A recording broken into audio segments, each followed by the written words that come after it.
Monsoon आने से पहले विभाग को अपने अपने क्षेत्र की सफाई करवाना जरूरी होता है, लेकिन सेक्टर 1 के वार्ड नंबर 19 में किस प्रकार की सफाई हो रही है आप सहज ही अंदाजा लगा सकते हैं।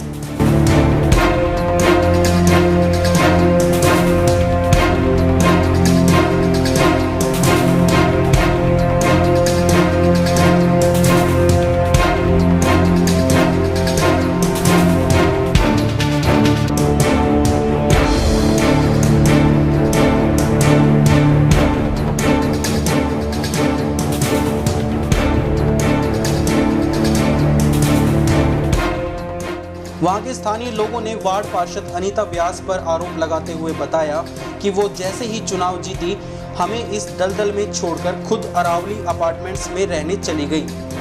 उन्होंने हमारे वार्ड की कोई सूद नहीं ली।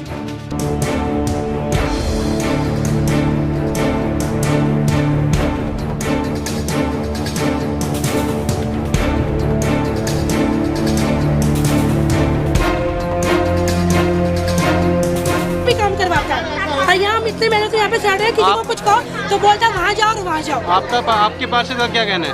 हमारे पार्षद कह देता है कि हाँ करवा रही हूँ बस कुछ नहीं करता। थोड़ा सा 2-4 कर्मचारी भेजा और उसमें ही काम करवा दिया। क्या आपका पार्षद इसी गंदगी में आपके साथ रहता है? नहीं, वो तो जिस दिन चुनाव जीती थी इसी दिन यहाँ से चली गई थी फ्लैटों में। वो एक अच्छे वातावरण में चले गए और आपको गंदगी में छोड़ गए।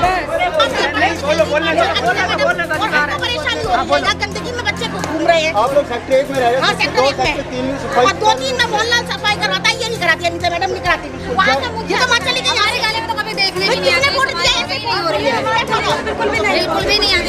1 साल भी नहीं रही, वो तो चली गई यहाँ से खाली करके। नगर परिषद में तब्दीली 5 साल पूरे होने के लिए जा रही है कि आपको हमेशा से निकाल नहीं मिल पाई है। क्या हमारी गली में तो कभी सफाई करने नहीं आते, ना झाड़ू लगाने आते हैं। हम पैसे देके उसको साफ कराते हैं खुद तो फ्लैट में। और ये मैडम जी तो कभी देखने भी नहीं गई कि मतलब इस गली में लोग जी रहे हैं या मर रहे हैं। वोट चाहिए तो घर घर आके मांगते हैं वोट लेने के बाद भूल जाने के इंसान यहाँ है कि नहीं है।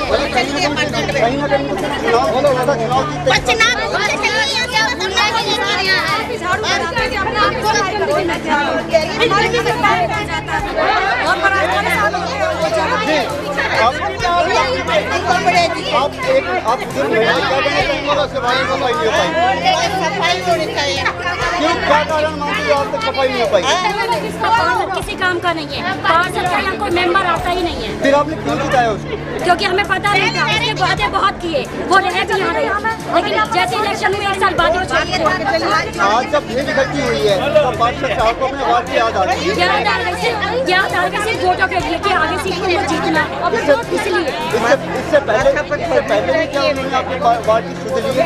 कभी नहीं, साल में 1 बार आती है, सिर्फ राउंड लगा के चली जाती है, कोई मतलब नहीं हमको देखने का। जी क्या कहना चाहेंगे जो आपके वार्ड में सफाई नहीं हो पाई आज तक? भाई देखिए, जब वोट लेने का समय था तो हमने इनको जिता दिया, ठीक है ना। अब उनका काम था करने का, वो यहाँ से मकान छोड़ करके चली गई।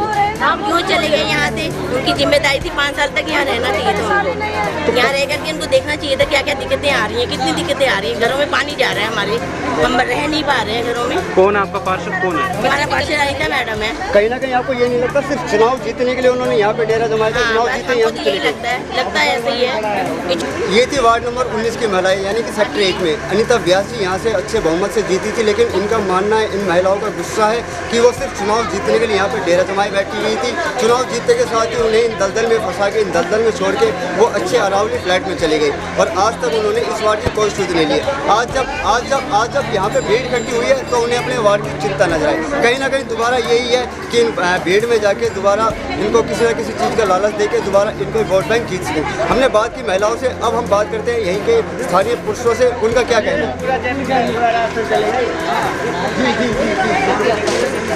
हम बात करते हैं यहीं पे स्थानीय जो यहाँ के जो रहने वाले हैं कि उनका क्या कहना है कि इनके वार्ड में जो आज तक जो समस्या है अभी क्यों है।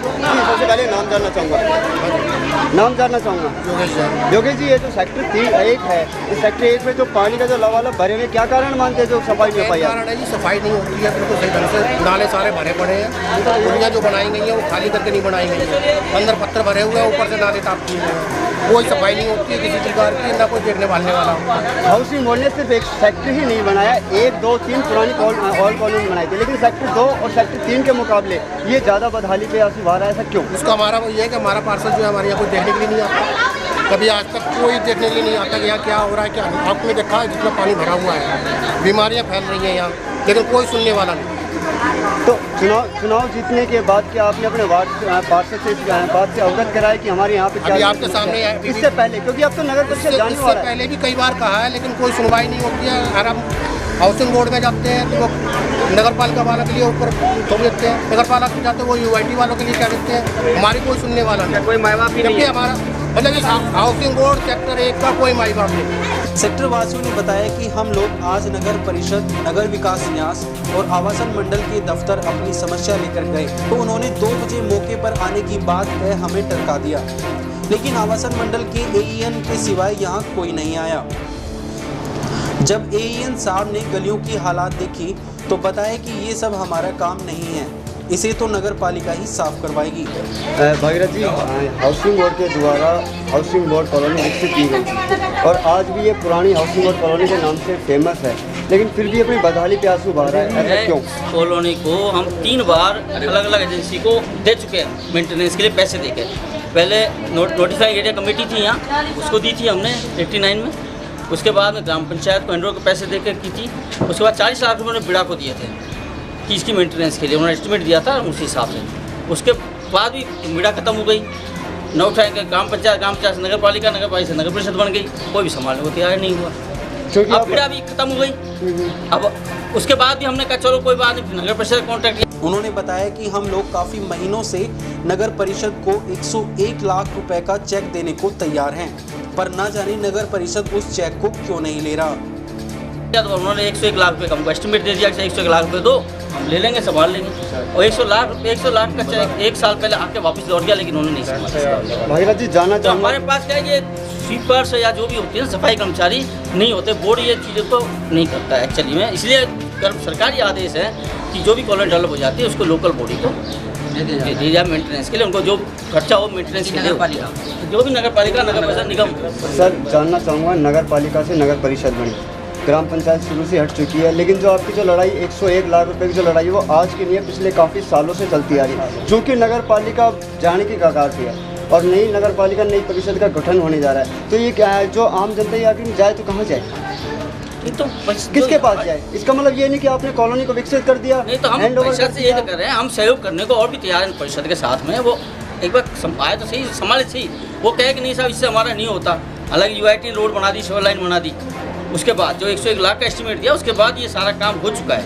अब खाली इनको सफाई और वो करनी है, उसके लिए भी वो करे तो सही। फिर और लिखे है कि नहीं साहब इससे नहीं होता, हमको और राशि चाहिए, तो उसी से हमको आपने मकान बेचा है, अलॉट किया आपने मकान, तो उसके आगे का अतिक्रमण अगर किसी कार्य में, राजकारी कार्य में अगर बाधा डाल रहा है तो उसको काम हटवाने का आपका ही है, किसी और का? नहीं, रजिस्ट्री के समय तो हम बोलते ही हैं इस चीज़ को कि मकान एंट्रेंस के लिए आदमी रैम्प बनाता है, लेकिन वो रैम्प इतना होना चाहिए जिसमें आदमी सफाई कर सके आगे से। इतने एंट्री के लिए आदमी को चाहिए जगह, उस समय लेकिन पूरी कवर कर लेते हैं और सीढ़ी बना लेते हैं, जैसे ये कर रखा है कोई ने, वो चीज़ है। वहीं नगर परिषद के आयुक्त ने धारड़ा कलेक्टर साहब के पास मीटिंग का हवाला दे फोन काट दिया। बात करें सेक्टर के वार्ड पार्षद की, तो पार्षद साहब ने मीडिया के सामने से आने को मना कर दिया। आखिर क्यों उन्हें अपने वार्ड की समस्या नजर नहीं आती? अगर आती भी है तो क्यों वो विभाग से अपने वार्ड का काम नहीं करवा पाई, जिसका जवाब खुद पार्षद के पास नहीं था। मैं झूठे वादे नहीं कर सकता पब्लिक के सामने। मुझे समस्या तो बताओ, यहाँ की समस्या आपके सामने है क्या? इसमें कैद करके दिखा सकता हूँ। कुलदीप पावर की रिपोर्ट, खबरें 24 भिवाड़ी।